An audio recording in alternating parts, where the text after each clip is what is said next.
In today's video, I'm going to teach you how to pull web data in Google Sheets.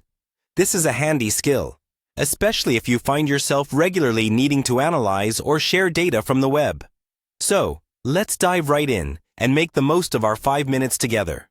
First, what's important is to ensure you have the website you wish to extract data from open in your browser. This might seem like an obvious step, but it can often be overlooked. Having the website readily accessible allows you to quickly grab any URLs you need and verify the data you're working with. Next, open up Google Sheets. You can do this by navigating to sheets.google.com. If you're not already signed into your Google account, make sure you do that first. Once you're in Google Sheets, either create a new spreadsheet or open an existing one where you want to import your data. The flexibility of Google Sheets makes it great for organizing and manipulating the information you pull in. Now, move on to selecting a cell where you want the data to start populating. This will be your point of entry for the data on your spreadsheet. Think carefully about where it makes the most logical sense to insert this data within your document's flow. You want it to be easily accessible and workable. Once you have the cell selected, it's time to enter the formula.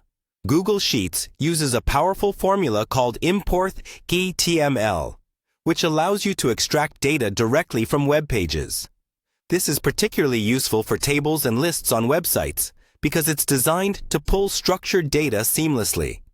To continue, you'll need to type the import html formula into the selected cell.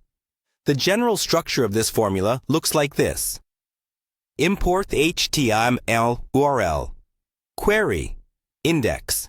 Here, URL is where you'll paste the website's URL. Query specifies the type of data you're interested in, usually either table or list.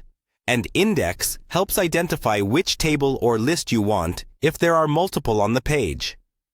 Copy the website URL you wish to extract data from and place it in the formula where specified, making sure it's enclosed in quotation marks.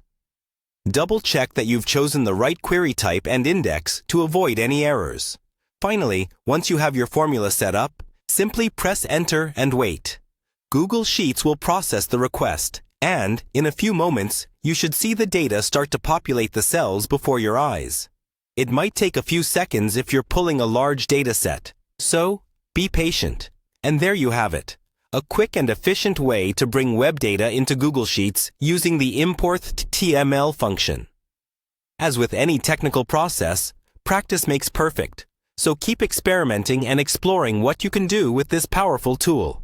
Thanks for watching, and I hope you found this guide helpful.